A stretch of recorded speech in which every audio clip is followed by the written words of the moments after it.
خوشبو محسوس ہوتی ہے، اور یہی بات وہ اپنے جیسے ایک دوسرے نوجوان منگر کو کہتا ہے کہ اس بستی سے اٹھ جانے والے کیسے کیسے لوگ اس قبرستان کی مٹی میں ملے ہوئے ہیں۔ تم کہتے ہو کہ ہم ان کی ہڈیاں نکال کر کسی دوسری جگہ کر دیں، مگر ان کے ماس کا کیا کرو گے جو پانی بن کر اس مٹی میں جذب ہو چکا ہے؟ کیا صرف ہڈیاں ہی انسان کی آخیر ہوتی ہیں؟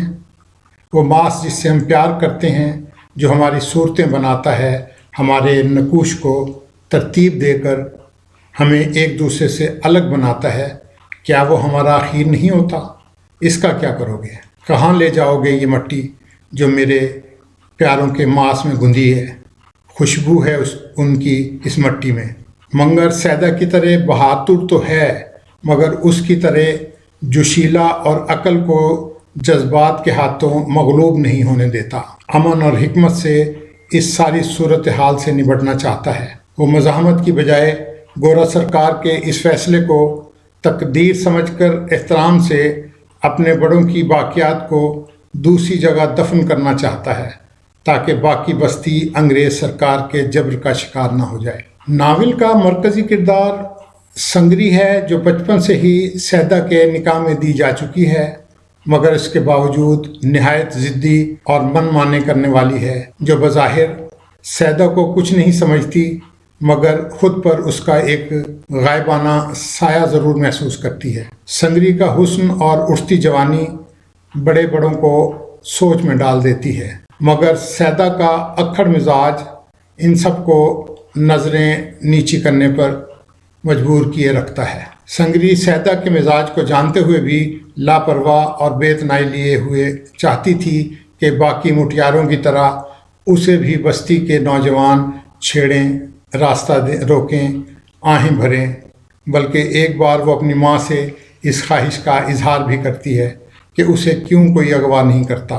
اس کی ماں جواباً ایک نہایت عقل مندی کی بات بتاتی ہے کہ شادی تو نصیب والیوں کی ہوتی ہے میری دھی، نکالی ہوئی لڑکیاں ڈیرے پر رہیں تو رکھیل اور چکلے کو بیچ دی جائیں تو رنڈی، ساری عمر جوتے کھاتی گزرتی ہے اور مر جائیں تو کفن بھی نصیب نہیں ہوتا۔ مگر اس کے باوجود سنگری کی ضد اور ہٹ دھرمی ختم نہیں ہو پاتی، اور پھر سیدہ اس کی حرکات اور چند مشتعل کر دینے والی باتوں پر اسے اغوا کر کے اسے مارتا پیٹتا ہے، اس کی عزت لوٹ کر اسے امانت نامی ایک بچے کی ماں بنا کر عمر بھر کے لیے صرف اسی کے لیے جیے جانے پر مجبور کر دیتا ہے۔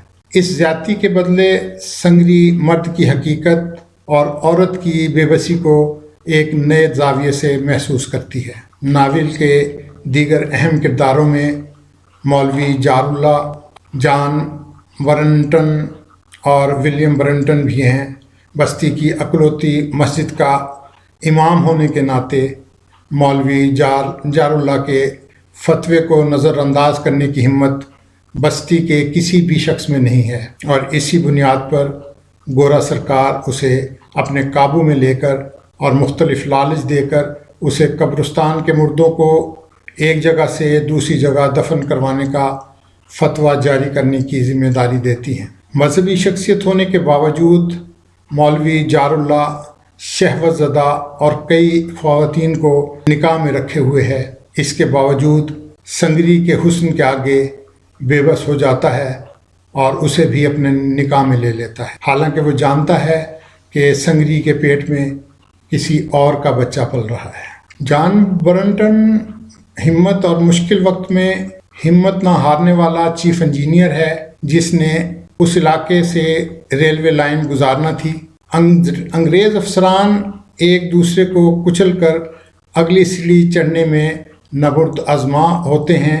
جان برنٹن کا ستیلا بیٹا اعلیٰ افسر سے مل کر اس کے خلاف چالیں چلتا ہے۔ اس مسابقت کی دوڑ میں جونیئر سٹاف سے ایک خوبصورت عورت کا جال جان برنٹن پر پھینکا گیا، جس نے اپنے ریشم ایسے بدن میں جان برنٹن کو لپیٹ کر بے بس کر دیا۔ وہ ریشم کی دلدل میں اترتا چلا گیا۔ وہ جھوٹے الزامات کا سامنا بہادری سے کرتا ہے، مگر اپنی نوکری نہیں بچا پاتا، اور آخر میں دریا میں اٹھنے والا سیلاب بستی آدم واہن کے مکینوں کو تمام اختلافات اور جھگڑے بھلا کر پھر سے اکٹھا ہونے پر مجبور کرتا ہے۔ خطے کی تاریخ، اس کے حالات، معاشرے کی سوچ اور انسانی نفسیات کی پیچیدگیاں تو اس ناول میں موجود ہیں ہی، مگر اس کے ساتھ ساتھ مرد ذات کی خود ساختہ انا اور عزت نفس، جبکہ عورت کی ضد اور حد سے زیادہ ہٹ دھرمی کے بدلے پیدا ہونے والے اختلافات کو بھی اس ناول میں نہایت مؤثر انداز میں بیان کیا گیا ہے۔ انواسی صرف سنگری ہی نہیں بلکہ وہ معاشرہ بھی ہے جو کسی نہ کسی سنگری کی معصومیت کے درپے ہو کر اسے انواسی بناتا ہے۔ روانی اتنی ہے کہ قاری سحر زدہ انداز میں اسے پڑھتا چلا جاتا ہے۔ مکالموں کی برجستگی اور مقامی و سرائکی الفاظ کا برمحل استعمال اس ناول کو مزید خوبصورت بناتا ہے۔ محمد حفیظ خان کا یہ خوبصورت ناول اردو زبان میں ایک خوبصورت ناول جس کے 350 صفحات ہیں، 350 سے زیادہ ہیں لیکن 350 پہ ناول ختم ہو جاتا ہے۔ تو یہ 350 صفحات کا ناول، 350 صفحات کا ناول جس کا یہ دوسرا ایڈیشن ہے۔ یہ ناول اسی سال کے شروع میں چھپا تھا اور چند ماہ کے اندر یہ جو ہے سیل آؤٹ ہو گیا، اس کی 90% کاپیاں جو ہیں وہ سیل آؤٹ ہو گئیں۔ اب اسے نئے انداز میں، خوبصورت انداز میں بک کارنر جہلم نے شائع کیا ہے۔ اس کے بارے میں محمد حامد سراج مرحوم کہتے ہیں کہ انواسی پڑھ لیا، اب میں کیا کروں بھائی، کیا مطالعہ کروں، کوئی کتاب من کو ہی نہیں لگ رہی۔ تو یہ ایک بہت بڑے ادیب کا انواسی کے بارے میں مختصر سا کہنا ہے۔ یہ خوبصورت کتاب بک کارنر جہلم نے شائع کی ہے۔ بک کارنر جہلم کی یہ کتاب جس کی قیمت 900 روپے مقرر کی گئی ہے۔ بک کارنر جہلم کا پتہ جو ہے آپ لکھ لیجئے، بک کارنر شو روم اپوزٹ اقبال لائبریری، بک اسٹریٹ، جہلم۔